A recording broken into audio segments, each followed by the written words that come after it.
Everybody doesn't win. And the sooner you wake up to that biology is ruthless, man, then you get a little fear in you. And when you get a little fear in you, you start listening. When you see your life and anytime there should be pain, you go, no. It was just how it was meant to be. No, look yourself in the mirror sometimes and go, you know why I'm not happy? It's because I didn't listen 10 years ago and I got in the wrong career. You know I'm not happy? Because I married the wrong damn person. It wasn't meant to happen. Yes, everything happens for a reason. You made a bad choice, but it didn't have to be that way. And the second you build up pain, and this, by the way, is not my opinion. If you talk to guys like Dr. David Buss, top 10 most cited psychologist in history, okay? He's one of my main mentors. He told me, I said, do adults shame? Like, we do all this self-help videos and podcasts. I said, am I wasting my time? He goes, yeah, kind of. I said, why? He said, well, after 25, it's very hard to teach old dogs new tricks. Now, if you're over 25, before you get depressed, he told me, but I have good news for you, Todd. I said, what? He said, adults learn through massive trauma. So you will learn.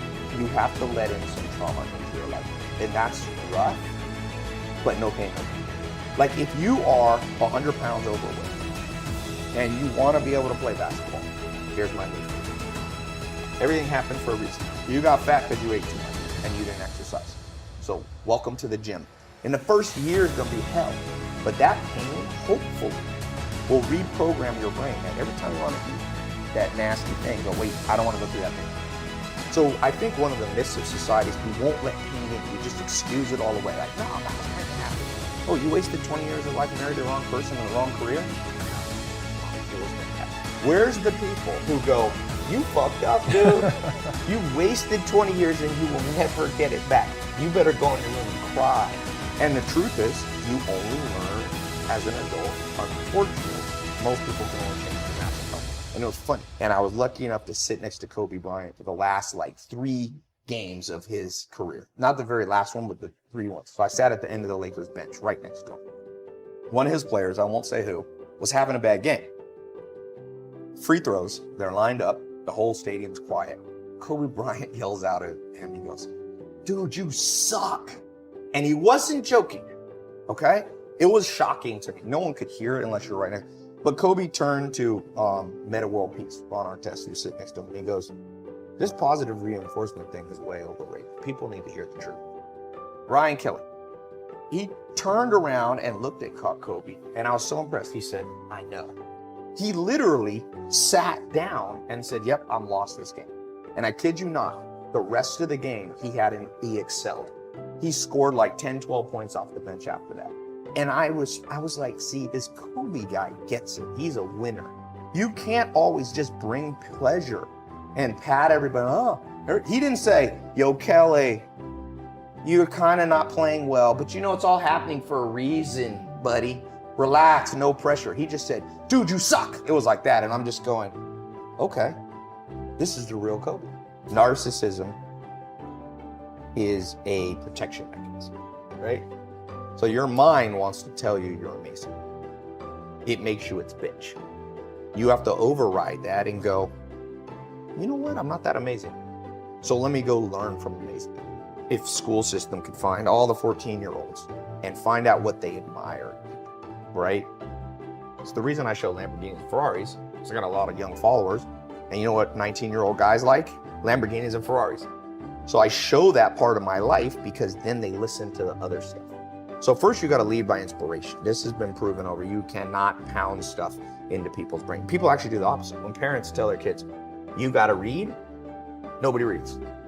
But if I show a Lamborghini and Ferrari, which is the reward that people want, and then people go, how do you get it? I said, see all these books, I read them and put it, then people, I have more school kids reading books, I think, than anyone in history. I don't say that cocky. I'm telling you, it astounds me because all I had to do was put up a video with Lamborghinis. And so being the bitch of your own brain, the way you learn not to be the easiest way is to be around people who aren't the bitch of their own brain. So every day, for example, when you have breakfast at 6 in the morning on a farm, he writes out an organized thing on what he wants to do for you. When you're the bitch of your brain, you go, I'm just gonna freewheel this day. It's very hard to be organized. Dogs aren't organized. You ever see your dog organizing day? So if you wanna, you can either act on the animal side, which is just a wing life, or you can operate from a sense of logic and duty. And so I learned somewhat, I'm not even as good as Joel, to not be the bitch of my mind by just being around him for a while.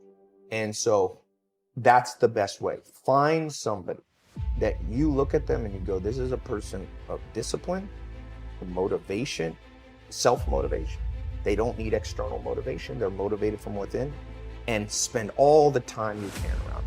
You know, like someone wants to learn from you, I tell people, go walk up to Tom or a company like this and say, yo, I'll work for you for free for years if it need be, because I need to be around. It's cumulative hours. Arnold Schwarzenegger, in his book, one of the great autobiographies, in my opinion, Total Recall, he has this principle, it's called reps and sets. He said, if you want muscles, it's reps and sets. Hours in the gym. And some people, you know, there's a lot of books now on here's how you can work out 15 minutes a day. No, you can't. You're never gonna look like Arnold Schwarzenegger if you work out 15. I don't care what biohacking crap you do. Please spare us. Let's return to common sense. You wanna be Arnold? You gotta do what Arnold did. In the same way, if you wanna learn from mentors, if you think 5 minutes with a mentor will be enough, you don't understand how deeply rooted your wired circuitry is. You got to rewire it, and it takes reps. Instead of reps and sets, it takes hours and days, or days. And so I think that if you're young watching this, don't try to become a millionaire too young. Because what you should do when you're young is work on the circuitry. And then the money will come. Alan Nation told me that. He said, Ty, don't try to become a millionaire in your 20s. And I didn't listen to him. And I wish I had. And luckily I kind of listened to him, but I should have listened more. And so if you could take those formative years and just go on the adventure of life. That's why I went to India and I left for college and went to live in Amish, because I was like, Amish, all the good stuff you have, reprogram my brain. I'm sure on the narcissism score now, I score around 40 to 50, which isn't horrific, but isn't the best. Like and I guarantee you, if I hadn't gone to the Amish, I'd have been an 80 narcissist and my life would have sucked. But now at 40 is kind of an acceptable. 42 is the last test. So it took me 2.5 years to do, you know? And so I think even as an older person, man, my dream in life, even today, is to find some badass and trick them into spending like 8 hours a day with me for 3 days a week. And whenever I do, like I said, 45 minutes with Arnold Schwarzenegger, I was so motivated. I was talking about Dr. David Buss. There's this test called the Dark Triad test, which, again, anything important like this, nobody ever learned it in school because school was too stupid to take real, powerful science and apply it to life. But the Dark Triad is a worldview barometer for everybody watching. You can take it. There's a different free Dark Triad test online. It tests for 3 main traits, negative qualities: narcissism, Machiavellianism, being psychotic. And I've personally tested thousands and thousands of people. It's the most accurate test. And what happens in narcissism, okay, one of the symptoms of a narcissist, it's not just like, ooh, I like to look in the mirror, right? That's what we think of. One of the classic symptoms is very thin skin. They're always offended. If you have a friend that anything you say constructively, they fall apart, it's almost always narcissism. Even if they're introverted, there's multiple forms. There's introverted narcissism, extroverted, exploitative, all these different sub-facets of narcissism. But we live in a society that's very narcissistic. You're told like, oh, everybody's a winner. No, not everybody's a winner. That's like saying everybody's blonde. There's a definition of what blonde is. Blonde is like this yellowish hair. So you lose meaning when you start going, everybody's blonde. Well, everybody doesn't win. And the sooner you wake up to that biology is ruthless, man, then you get a little fear in you. And when you get a little fear in you, you start listening. Because if you're truly afraid, you listen. Let a little fear come in and drive you and motivate you.